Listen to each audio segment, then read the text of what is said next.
방송에서 제공하는 투자 정보는 투자 판단에 대한 조언입니다. 방송에서 제공하는 주식의 가치, 가격 상승 및 가격 하락에 대해서는 방송사에서 보장하지 않습니다. 이 시각 헤드라인 뉴스입니다. 정의용 국가안보실장이 북한이 초대형 방사포 시험 사격을 한 것과 관련해 지금 북한이 개발하고 있는 미사일 능력은 우리 안보에 아주 위중한 위협이 된다고 보진 않는다고 말했습니다. 미중 무역전쟁과 글로벌 반도체 업황 부진 등의 악재가 이어지며 수출이 11개월 연속 감소세를 기록했습니다. 수출 의존도가 높은 국내 경제에 대한 우려가 커지는 가운데 미중 간 무역 분쟁 타결 가능성과 메모리 가격 상승에 대한 전망 등이 이어지고 있어 내년엔 수출이 회복될 것이란 낙관론도 제기됩니다. 중국의 제조업 경기 상황을 나타내는 지표인 차이신 제조업 구매관리자 지수 PMI가 51.7포인트로 전월치인 51.4포인트와 시장 예상치인 51포인트를 웃돌며 지난 2017년 2월 이후 가장 높은 수치를 기록했습니다. 이는 3개월 연속 경기 확장 국면을 가리키며 관계자는 중국 국내외 수요 개선과 미국의 중국 제품 추가 관세 면제를 원인으로 분석합니다. 도널드 트럼프 미국 대통령은 중국이 아니라 연방준비제도가 문제라며 또다시 연준을 공격하고 금리 인하를 압박했습니다. 또 연준이 가장 크고 강력한 나라인 미국을 경쟁에서 불리한 입장에 있도록 한다며 중국이 아니라 연준이 문제라고 지속적으로 꼬집고 있는데요. 트럼프 대통령은 강한 달러와 높은 금리가 미국 제조업자들을 해치고 있다며 독일과 일본 또 다른 나라보다 금리가 더 낮아야 한다고 말했습니다. 시청자 여러분 안녕하십니까. 오늘 일장 내일장 일부 출발하도록 하겠습니다. 서정덕입니다. 11월의 첫 거래일이고요. 또 공교롭게 금요일입니다. 한 달을 시작하면서 한 주를 마무리하는 그런 날인데요. 일단 상승 출발을 가져가고 있긴 한데 상승폭은 아직도 좀 제한적이네요. 미중 간의 무역 분쟁 1차 합의가 어느 정도 지금 가닥을 잡고 있었다라고 했는데 에이펙 정상회담이 취소되는 돌발 악재가 지금 발생을 했습니다. 제3국에서 양국 간의 만남이 있을 예정이고 합의문을 작성할 것이다라는 얘기들이 나오는데 여기서 이제 변수가 좀 발생할 수 있지 않느냐, 기싸움이 나올 수 있지 않느냐, 그리고 아직까지는 좀 불안해 보인다라는 외신들의 보도가 나오고 있다 보니까 이게 무조건적으로 긍정적으로만 생각할 수가 없다라는 측면입니다. 그리고 지금 국제유가 재고가 증가하면서 국제유가 변동폭도 심상치 않고요.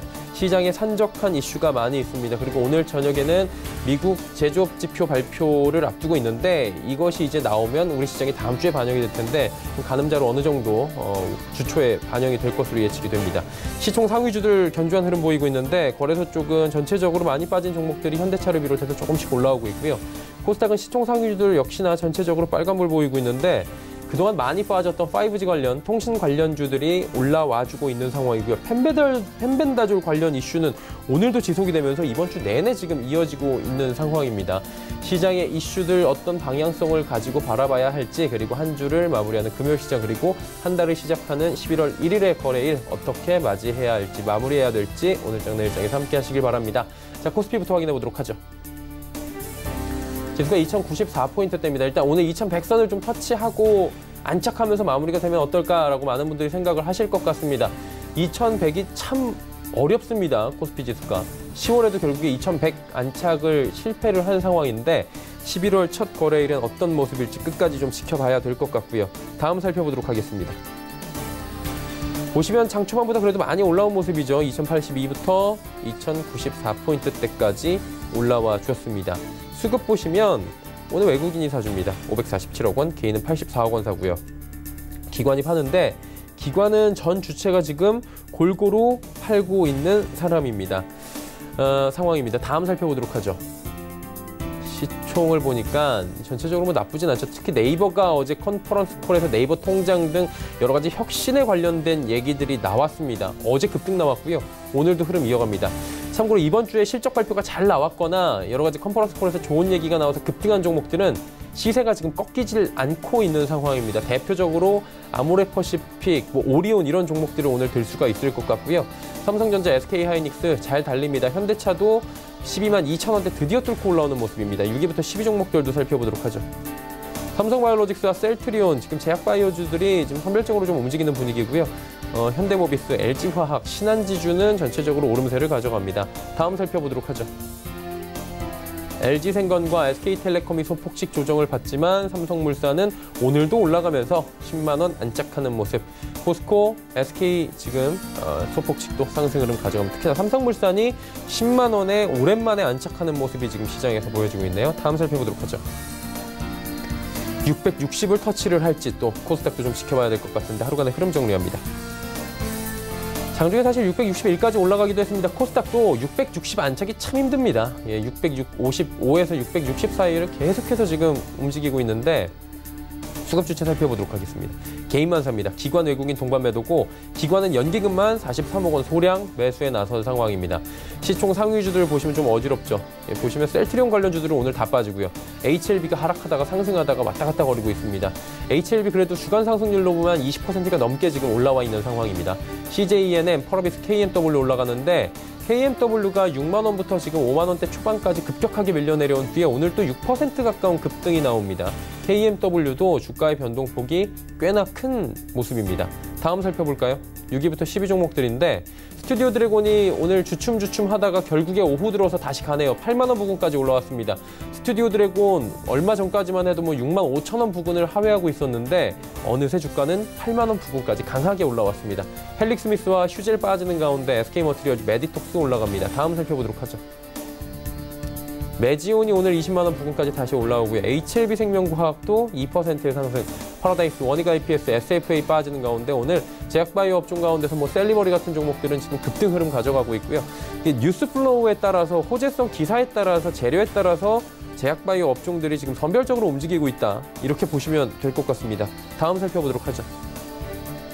환율이 오늘 소폭 더 올라가네요. 1166원 80전대까지 올라오면서 달러가 다시 강해지는 모습이 포착이 됩니다.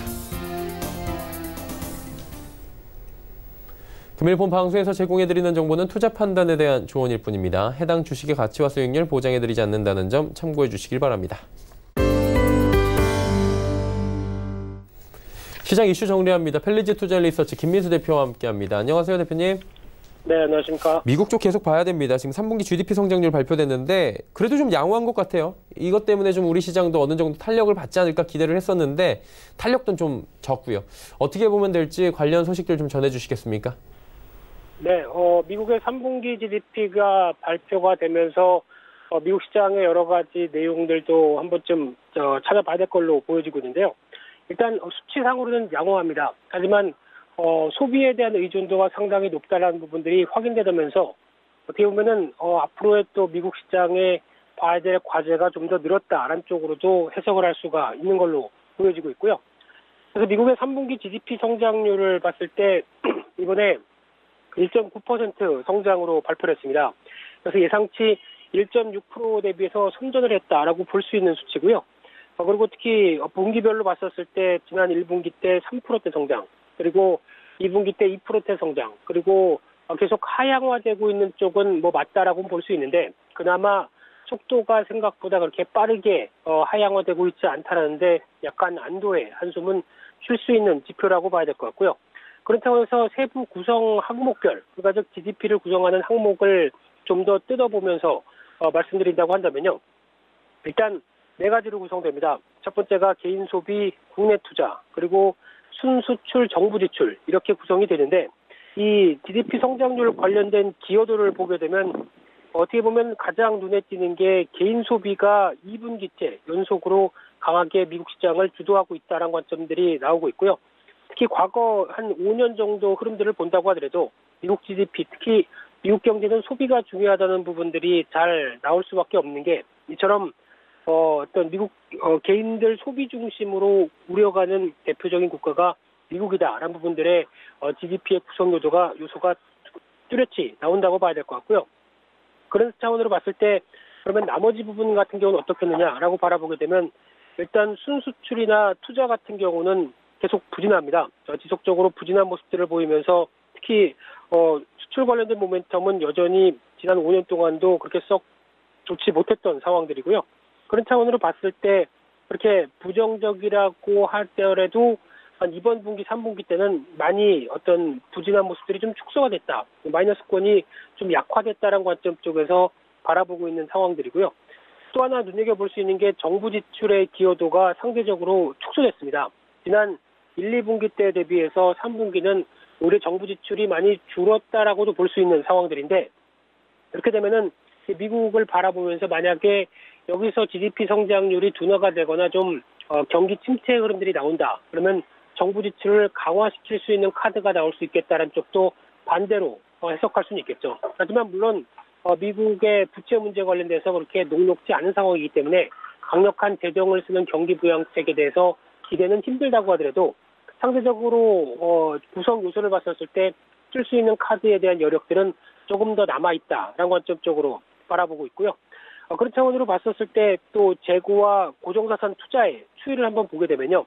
일단 이번 2분기, 3분기 들어서면서부터 재고도 고정자산 투자가 급격하게 줄어들면서 재고에 대한 변화들도 같이 나오고 있는 상황들입니다. 그래서 10년간 이 고정자산 투자의 기여도를 봤었을 때 마이너스권을 보인 적, 그러니까 즉 역성장이 4차례 정도 있었는데 그중에 2번이 2019년 2분기, 3분기라는 얘기를 본다라고 하게 되면 일단 기업 입장 쪽으로 봤을 때 기업이 참 투자하기 힘든 환경이구나라는 관점 쪽에서 바라보고 있는 상황들이고요.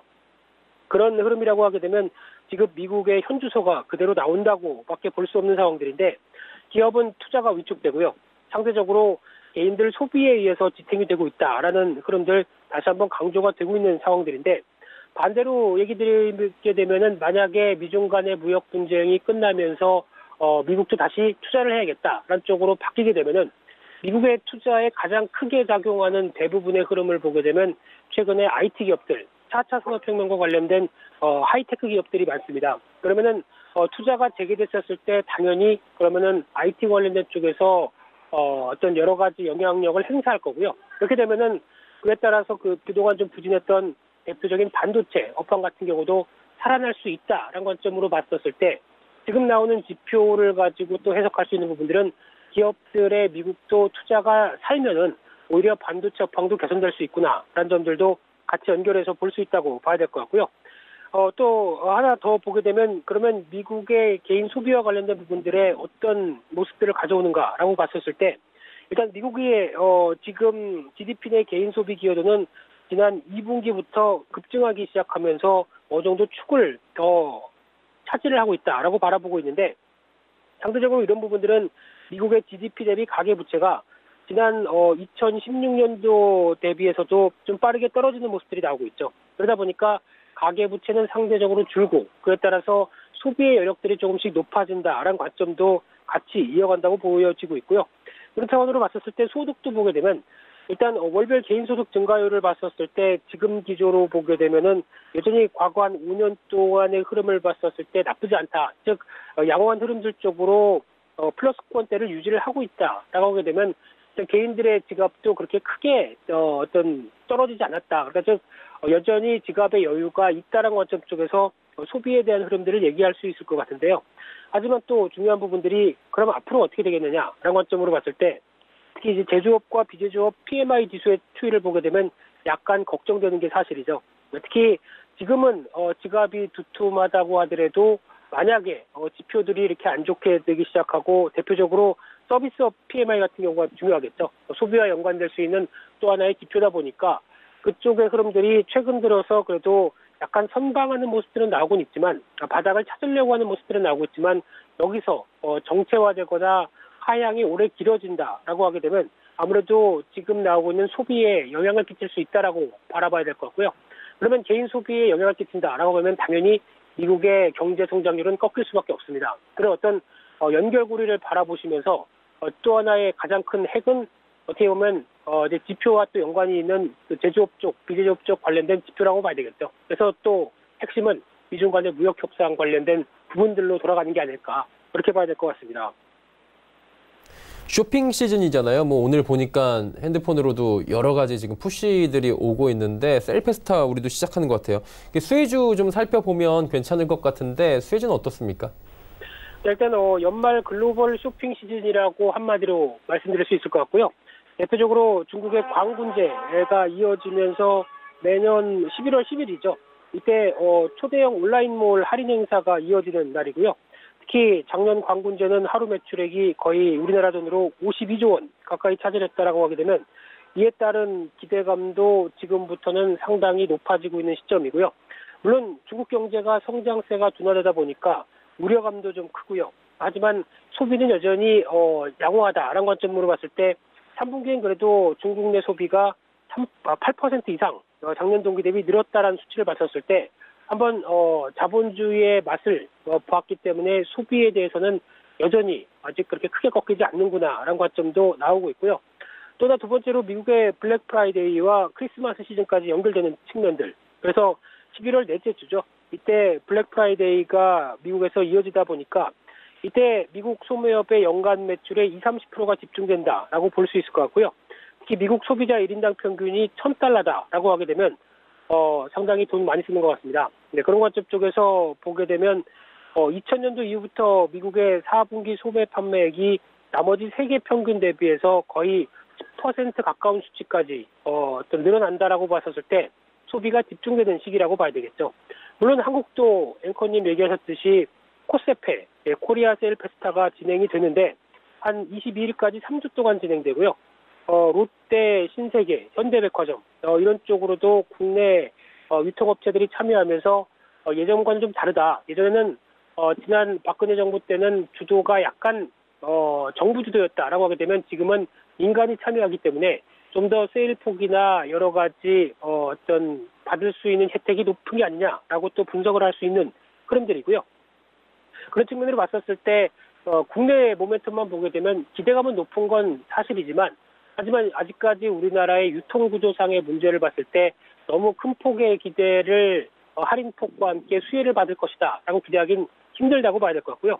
대표적으로 우리나라의 유통구조 같은 경우는 물건을 팔 때 보통 보면은 백화점이나 오프라인이나 어떤 입점하게 되면 입점 수수료를 내게 되죠. 그에 따라서 나오는 파생되는 추가적인 수수료를 생각했을 때는 생각보다 메이커가 싸게 주고 싶어도 어쩔 수 없이 붙을 수밖에 없는 정상적인 수수료가 있다 보니까 그에 따라서 할인율을 제대로 소비자가 체감하기가 힘들다라고 볼 수 있는 게 현실이라고 봐야 될 것 같고요. 그런 차원에서 봤었을 때 아무래도 이제 당장의 변화를 보게 되면 중국의 광군제와 관련된 모멘텀으로 압축하면서 시장 대응하는 게 맞지 않을까 생각되고 있고요. 작년 11월 달에 주요한 소비주의 주가 상승률을 보게 되면 일단 이를 잘 말해줍니다.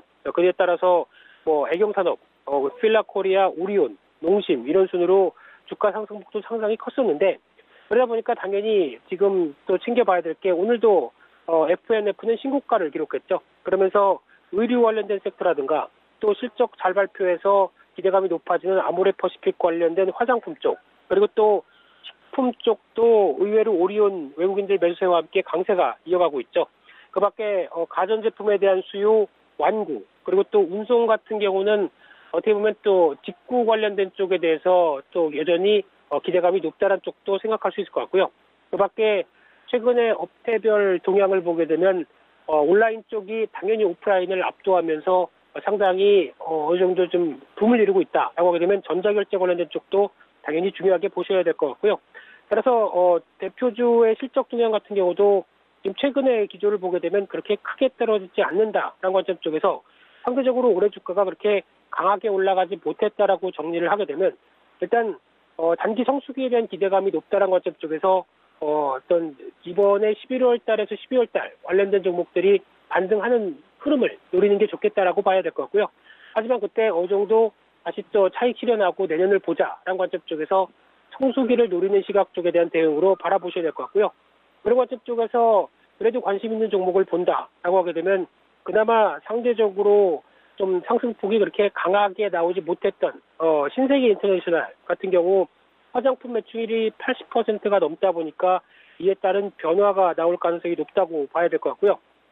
특히 4월 달에 고가가 33만 8천 원이었는데 지금 20만 원대로 보게 되면은 한 40% 이상 하락한 주가인 만큼 올해 성장세도 여전히 크게 꺾이지 않았다. 대표적으로 올해 영업이익이 830억대를 전망하고 있는데 작년 대비해서 50% 가까운 성장세를 보인다는 점은 낙폭 과대를 좀 이용할 수 있지 않을까라고 봐야 될 것 같고요. 또 하나 이맘때쯤이면 또 이어지는 광군제 테마주가 있죠. 대표적인 종목이 한 종목이 보령 메디앙스입니다. 이 종목이 유아 토탈 케어 제품에 주력하는 회사다 보니까 이에 따른 기대감이 또 높다라고 하게 되면 어떤 테마주의 매수세가 유입될 가능성과 함께 주가도 그렇게 많이 안 올랐다고 보게 되면 저점대다라는 관점 쪽에서 대응하는 전략도 나쁘지 않지 않을까. 그렇게 보여지고 있습니다. 네, 뭐 광군제부터 해서 국내 셀페스타 얘기까지 그리고 관련된 종목들 이야기까지 상세히 짚어주셨습니다. 오늘 말씀 여기까지 듣겠습니다. 고맙습니다.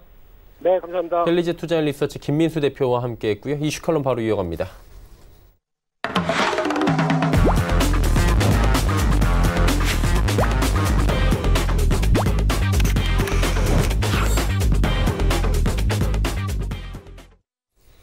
이슈 칼럼 이어갑니다. 참좋은경제연구소 이인철 소장과 함께합니다. 선생님 안녕하세요. 예, 에이펙 갑자기 칠레의 그 50원의 나비효과라고 하나요? 그 대중교통요금 50원 올렸다가 지금 시위가 나서 어떻게 할 수가 없다 그런 이유로 지금 사상 초유의 일이 발생한 거죠? 맞습니다. 예. 칠레의 이 치안이 좋지 않은 거 분명해 보입니다. 네. 앞으로도 보름 이상 남았음에도 불구하고 사전적 의미로 그렇죠. 경비를 이유로 이제 16, 17일에 열릴 예정이었던 에이펙 정상회의가 취소가 됐어요. 사실은 뭐 칠레라는 그 어떤 수도 국가에 주목하기보다는 이 자리에서 미중이 만나서 그쵸, 그거였죠. 정상끼리 1단계 합의에 대한 적어도 서명은 해야 예. 그 큰 그림이 나올 텐데 맞아요. 고연 300억 달러 상당의 30조 원 상당의 이제 이 농산물을 사주는데 도대체 언제 어디까지 얼마만큼의 사줄지 여부에 대해서는 큰 그림 나오질 않았어요. 그러다 보니까 오히려 이게 뭐지? 뒤로 밀린다면 미중 정상 만남도 뒤로 후퇴되나? 그쵸. 이런 우려감이 컸던 겁니다. 그러자 이 트럼프 대통령이 역시 약삭빠릅니다. 트위터를 통해서 바로 새로운 장소를 물색하고 있다. 참 빨라요. 맞습니다. 예. 새로운 장소를 물색하고 있고 조만간 뭐 이제 외신들에 따르면 뭐 알래스카냐 아니면 뭐 하와이냐 여러 곳이 이제 거론되고 있는 것으로 보이는데 그러나 이제 중국은 좀 다릅니다. 그 크게 만나도 지금은 확실히 이제 1단계 합의에 대한 구체적인 이제 정답을 줘야 되는 이 중국 입장에서는 이걸 예. 좀 지연시키고 싶은 마음이 있겠죠. 그쵸. 얻어낸 게 별로 없기 때문에 그렇습니다.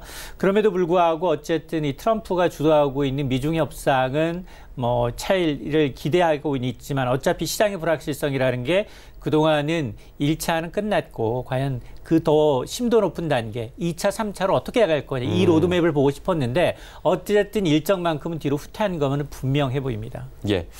그러다 보니까 정상 외교의 차질이 나타나는 게 사실 이게 미중 문제만은 아니거든요. 지금 문재인 대통령도 아베 총리와 만나야 되고 시진핑 주석과 만나서 이 한중일 간 동북아의 이런 외교의 역학관계를 좀 풀어내야 되는 시점이었잖아요. 맞습니다. 다 꼬인 거죠.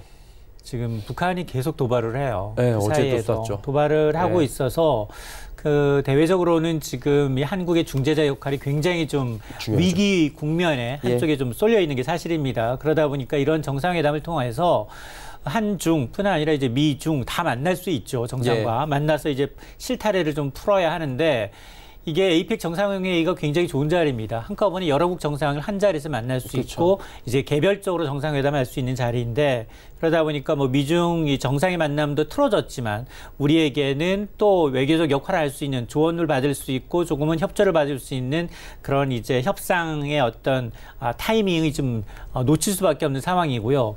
이외에도 지금 에이펙 정상회의에서 이 국제적인 기후변화에 대해서도 얘기가 나올 타이밍이었습니다. 그런데 자연스럽게 이 회의가 취소가 되면서 12월로 예정돼 있는 산티아고에서 열린 이제 유엔 기후 변화 협약 역시 이것 역시 이제 또 미뤄지고 있는 상황이어서 어떤 형태로든 이제 좀 불확실성이 좀 커지고 있다라는 측면에서 칠레가 단순히 칠레 이제 치안의 문제가 아니라 글로벌 국제사회의 어떤 이 리더들의 모임을 통해서 해법을 모색할 수 있는 그런 타임을 제공하는 그런 이제 기회를 좀 빼앗아 버렸다라는 점에서 불확실성이 좀 커진 건 사실입니다.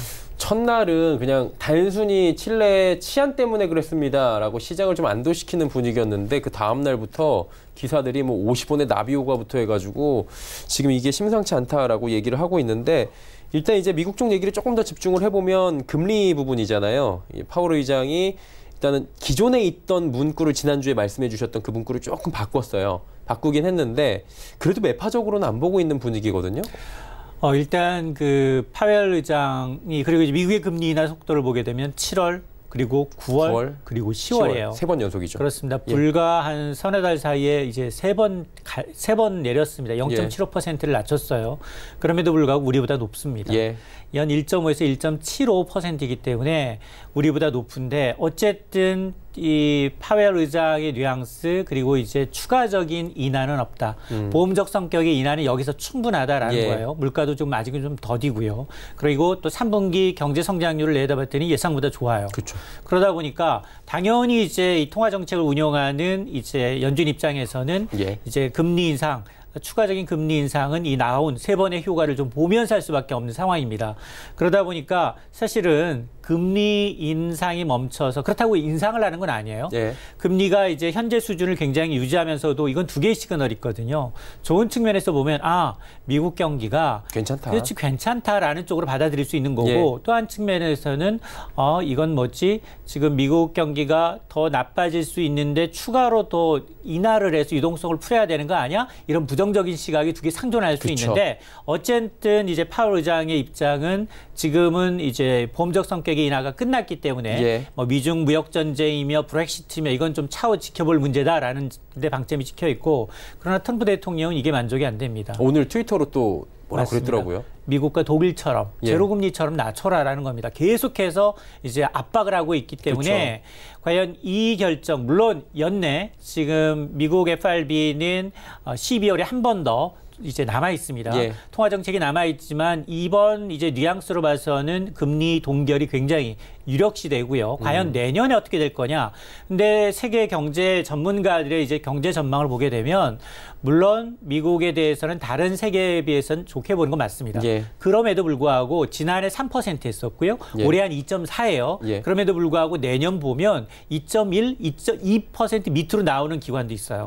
자, 그러고 본다면 추세적으로 지금 조금 경기는 하향 국면이고 그 속도가 경착륙이냐 연착륙이냐의 문제일 뿐 금리 인하는 타이밍일 뿐이지 내년에도 계속될 수밖에 없는 상황이다라고 보고 있거든요. 그럼에도 불구하고 지금 파웰 의장의 시그널을 보게 되면 중립적이긴 하지만 굉장히 트럼프와는 좀 척을 지고 있는 예. 굉장히 좀 금리 인하를 강하게 좀 막고 있는 그런 듯한 뉘앙스를 보이고 있기 때문에 시장에 주는 이제 판단은 이제 지표로 확인할 수밖에 없는 상황입니다. 그리고 특히나 12월은 가장 중요한 게 소비예요. 그렇죠. 개인들의 소비가 지금까지 미국의 경제 성장률 견인해 왔어요. 자, 이 결과가 어떻게 나갔느냐? 과연 중국과의 관세 전쟁으로 인해서 미국 소비자들의 씀씀이가 예전과 비교해서 계속해서 이어지고 있다라고 한다면 그런 시그널이 온다면 네. 뭐 굉장히 파일 쪽이 무게가 실리겠지만 그렇지 못하고 예상 외로 소비도 위축되고 있다. 이런 이제 이 시그널이 나타나게 된다면 굉장히 이제 파웰이 또 궁지로 몰릴 수 있고 트럼프는 더 강하게 내년 이제 몰아치죠. 그렇습니다. 대선까지 굉장히 예. 이제 연준을 압박할 가능성이 높습니다. 일단은 그러다 보니까 뭐 일본도 그렇고 우리나라도 그렇고 지금 경기가 그렇게 좋지는 않아요. 그러다 보니까 뭐 미국은 당분간 금리 동결된다라고 시장 보고 있고요. 한은 같은 경우는 좀 지켜보겠다라는 건데 지켜보면서 우리가 궁금한 건 어떻게 할지 그래서 우리 주식시장이 어떻게 움직이고 실물 경기가 어떻게 움직일지를 봐야 되잖아요. 맞습니다. 예. 일단 그 금리가 이제 굉장히 벌어졌었는데 우리는 예. 2번이나 했고요. 미국은 3번이나 했고요. 했습니다. 그렇기 때문에 이제 자금 유출에 대한 우려는 좀 덜어놨어요. 그렇죠. 자, 이 부분에 대한 안심이긴 한데 예. 그러나 우리가 더 얼마나 더 내릴 거냐. 역대 최저인 1.25에서 얼마나 더 내릴 거 타이밍이 어떻게 될 거냐. 그리고 그게 주는 시그널이 뭐냐. 예. 이걸 봐야 하는데 사실은 연내는 더 내기는 어렵습니다. 그리고 이제 연준과 마찬가지로 미국의 금리 인하 타이밍을 봐야 되겠지만 지금 가장 큰 불확실성은 미중 무역 분쟁이에요, 우리는. 지금 일부 기관에서는 미중 무역 분쟁으로 인한 수출, 오늘 수출 통계가 나오는데 11개월 연속이에요. 예. 그리고 가장 안 좋습니다. 그러니까 감소폭도 커요. 예. 그리고 마찬가지로 미국, 중국, 일본 수출 모두 두 자릿수 이상 4배로 지금 줄고 있는 예. 상황이에요. 자, 그러고 본다면 우리 경제가 올해 만일 2% 성장을 한다고 한다면 일부 연구기관에서는 미중 무역 분쟁으로 인해서 이제 우리나라의 성장률이 0.4% 후퇴한다는 거 아니겠습니까? 그렇죠. 그러면 우리가 반도체가 수출의 의존도가 20%입니다. 우리 경제 의존도가. 높죠. 그럼 거의 비슷한 미중 무역 전쟁의 파고가 비슷하다는 거예요. 그러니까 물론 반도체가 과연 언제 회복을 하느냐도 수출에 굉장히 중요한 지표지만 그렇죠. 미중 무역 분쟁이 과연 1단계를 넘어서 2단계, 3단계 과연 글로벌 교역을 얼마나 활성시키느냐를 봐야 되기 때문에 예. 저는 개인적으로 미국의 경기가 굉장히 완만하게 좀 둔화된다 하더라도 예. 우리 경제는 내년에 더 급하게 지금 급하게 떨어질 수 있기 때문에 그에 대한 사전적 의미로 저는 통화정책, 재정정책, 물론 무역론이 나오고 있다 하더라도 심리이기 때문에 심리적인 시그널은 반드시 줘야 된다고 생각합니다. 내년에도 인하 시그널을 조금 줘야지 사람들이 어느 정도의 그 심리적인 움직임이 있을 것이다라는 선제적 대응을 말씀을 해주신 건데 이게 경제 사정 국내 쪽으로 넘어와 보면 말씀해주신 대로 지금 장난이 아니다라는 표현들을 지금 하고 있고요. 각 기관들도 괜찮다, 염려하지 말아라 뭐 이런 얘기를 하다가 지금 스탠스를 완전 바꿨어요. 그렇습니다. 예. 지금 우리나라가 이제 전후 2% 성장을 못한 거 4번이에요. 그 4번이 전부 다 외부 쇼크입니다. 예. 올 쇼크, 아니면 IMF, 글로벌 금융위기, 아니면 기후변화에 따른 이제 후폭풍 이런 것들이었어요. 근데 지금 올해 2%를 못 지킨다면 외부의 요인으로 인한 위기나 전쟁이 아닌 정말로 내부적인 구조적인 문제, 수출 내수 위축으로 인한 성장이 굉장히 정체되어 있는 거예요. 그쵸. 자, 그렇게 놓고 본다면 이 고질적인 문제에 대해서 어떻게 접근할 거고 해법을 어떻게 가져갈 거냐. 정부는 여전히 정부의 어떤 소득주도 성장의 정책을 바꿀 의향이 없습니다. 그럼에도 불구하고 어제 나왔던 것처럼 경전철 D라인 파겠다. 결국은 또 돌아가는 거예요.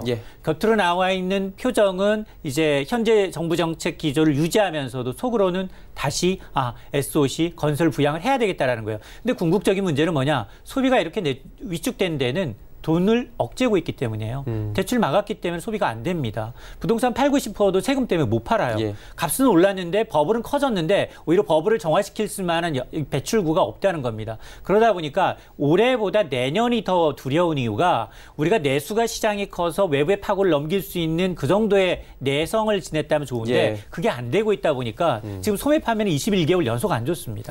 소매 자동차를 20%까지 할인한다? 계속세 할인도 계속하고 있고요. 이게 내 생에 100년에 한번 나올까 말까한 일이에요. 자, 그런 일이 지금 지난해부터 계속해서 너는 줄푸세입니다. 계속해서. 자동차 지금 사면 개별 소비세 할인해줘요. 그쵸. 그리고 자동차 자체적으로 할인해줍니다. 코리아 셀프에스타를 빌미로 해서 또 할인해주고 있어요. 거기에다가 유가 여름철이면 늘 할인해 주도록 바꿔놨습니다. 자, 그런 것들이 계속 하고 있음에도 불구하고 소비가 위축되고 있다는 건 미래 경제에 대해서 돈 풀 의지가 없다라는 거 기업들 마찬가지예요. 투자가 지금 6분기째 안 좋아요. 1년 반 내내 투자를 안 하고 있습니다. 그건 바로 앞으로도 투자 계속 실행되지 않을 가능성이 높기 때문에 저는 일부에서는 올해 경기 저점이고 내년에 반등할 것이다라고 얘기를 하는데 전혀 그런 시그널이 보이지는 않는다라는 거예요. 만에 하나 정말 내년에 반등한다면 주식은 먼저 오릅니다. 왜냐하면 6개월 선행하잖아요. 선행 지표잖아요. 근데 그런 시그널은 저는 개인적으로는 좀 찾기 좀 어려워 보이는 상황입니다. 맞아요. 지금 뭐 내수주로 대표되는 종목들이 코리아 셀페스타, 뭐 광군제 얘기 나오는데도 크게 움직임이 없는 걸 보면 지금 거기다 인플레가 마이너스잖아요. 이런 상황들은 참. 그러니까 기업들이 지금 코리아 셀페스타도 지금 정부 주도에서 민간으로 올해 처음으로 넘어갔어요. 그러니까 의미 있는 일이 나타납니다. 신세계, 롯데가 자율적으로 참여하면 등 떠밀려서 하는 것보다 할인폭이 커요. 과감하게 합니다. 그러니까 이제 민간 주도로 되는 게 맞거든요. 그럼에도 불구하고 올해 5년밖에 안 됐어요. 왜냐하면 이 블랙 프라이데이는 100년이 넘는 거고요. 그리고 광군제는 벌써 11년 차입니다. 타겟이 확실하고 그런데 우리는 지금 내수도 살려야 되고 해외 관광객도 끌어야 되고 그리고 유통업체도 살려야 되는데 우리 전통시장도 살려야 돼요. 전통시장 가서 코리아 셀페스타에 살 게 뭐가 있죠? 그러니까 너무 처음부터 1부터 100까지 다 좋은 정책은 없습니다. 타겟팅이 너무 넓다는 거죠? 그렇습니다. 그러니까 정부 정책에 대한 어떤 혼선 때문에 정말 지금 광군제나 블랙 프라이데이를 기다리는 소비자들은 많은데 코리아 셀페스타가 지금 오늘 시작됐어? 맞아요. 모르시는 분들이 너무 많습니다. 그러니까 아까도 뭐 김민수 대표가 잠깐 얘기했지만 휴대전화로 푸시라고 그러죠. 모든 쇼핑 앱에서 전 다 깔아놨는데 다 와요. 근데 이게 뭘 사야 될지 모르겠는 거예요. 이게 싼지도 모르겠고 그러다 보니까 말씀해 주신 부분이 그대로 지금 드러나고 있는 것 같아요. 11월 1일이니까 지금 시작을 한 거거든요, 이게. 뭐 한 주를 마무리하는 거지만 한 달을 시작하는 건데 10월은 그냥 그랬어요. 계속 박스권 아니었는데 11월은 어떨지가 좀 궁금한데 풀리지 않은 변수들, 실타래들이 계속 남아있어요. 그게 똑같은 거죠. 맞습니다. 대외 변수들 보게 되면 물론 뭐 어닝 시즌이기 때문에 실적에 대한 관심도가 높아지고 있는 건 사실입니다. 근데 눈높이가 많이 낮아지긴 했어요. 그럼에도 불구하고 뭐 반도체의 경우에는 내년 상반기는 좀 반등하지 않겠느냐. 재고 소진이 좀 이루어지지 않겠느냐라는 기대감. 워낙 IT 비중이 우리가 크기 때문에 이런 데에 대해서는 좀 주목할 필요가 있어 보이고 과연 선제적으로 외국인들이 계속해서 살 거냐. 이 부분은 봐야 될 부분이지만 그러나 대외 변수들이 너무 많습니다. 일단 그 G2 간 고위급 이 정상회담이 언제쯤 성사될 거냐 여부, 그리고 다음 달 중순이 되면 이제 미국이 무역확장법 222조를 들어서 이 자동차에 대해서 수입산 자동차에 대해서 25% 관세를 물릴 거냐, 요거에 대한 결정이 남아 있습니다. 그렇죠. 유럽연합과 그리고 한국, 일본이 타겟인데 일본 빠져나가겠다고 제가 말씀을 드렸었고요. 또 하나가 그리고 EU 역시 지금 뭐 3개월 정도 브렉시트 이제 회원들까지 이제 어느 정도 동의는 받았지만 여전히 불확실성이 좀 상존해 있는 상황이고요. 그러다 보니까 통화 정책도 사실은 들쑥날쑥이에요. 뭐 인도 같은 데는 올해 5번 금리 내리고 브라질 같은 데 역대 최대로 내렸지만 정작 가장 중요한 바로미터 세민방은 유럽연합과 일본이에요. 이들이 과연 어떤 움직임을 보일 거냐, 이런 것도 아마 지켜볼 만한 관전 포인트입니다. 한 가지 궁금한 게 있는데, 지금 트럼프 대통령이 바로 에이펙 정상회담 취소되자마자 움직였다고 말씀해 주셨잖아요. 근데 그동안 트럼프 대통령의 움직임으로 봐서는 어느 순간 이렇게 긍정적이다 확 틀어버릴 수도 있거든요, 주말에. 왜냐하면 지금 그나마 트럼프가 받치고 있어서 S&P 500이 사상 최고예요. 네. 지금 10년째 뉴욕 증시가 좋습니다. 근데 하나둘 지표가 조금 제조업부터 시작을 해서 안 좋은 지표들이 나타나고 있어요. 이걸 금리로 메꾸려는 거예요. 금리 1.5%인 상황에서 지금 제로까지 끌어내리라고 하는 건 앞으로 중장기적으로 연준의 통화정책 방향을 제시함으로 해서 지금 추락하고 있는 지표를 좀 메꾸고, 그리고 난 다음에 여전히 그래서 이제 11월 이제 재선에서 다시 한번 유리한 입지를 취하겠다라는 거기 때문에 이런 이제 정책적으로 통화 정책적으로 인위적으로 방어하는 데는 한계가 있습니다. 경기는 사이클이기 때문에 추락하는 사이클을 얼마나 방어할지, 이거는 물론 뭐 트럼프 대통령이 결자 해지에 따라야 되겠습니다만 가장 큰 변수인 미국과 중국과의 패권 전쟁은 그렇게 쉽게 일단락될 수 없다라는 점에서 지금 발을 뺄 수도 없어요. 발을 빼면 당장 표로 돌아옵니다. 지켜봐야 되겠네요. 이게 참 어떻게 움직일지 트럼프 대통령의 그동안의 행동이 워낙에 좀 종잡을 수가 없었기 때문에 다음 주에 좀 지켜봐야 될 것 같습니다. 참 좋은 경제연구소 이인철 소장이었습니다. 고맙습니다. 오늘 장 내일 장 1부 함께 하셨고요. 잠시 뒤 2부에는 이제 시장에 주목해서 종목들 이야기 나눠보도록 하겠습니다. 상담까지 2부에 계속 이어지니까요. 함께 해주시길 바랍니다. 고맙습니다.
방송에서 제공하는 투자 정보는 투자 판단에 대한 조언입니다. 방송에서 제공하는 주식의 가치, 가격 상승 및 가격 하락에 대해서는 방송사에서 보장하지 않습니다.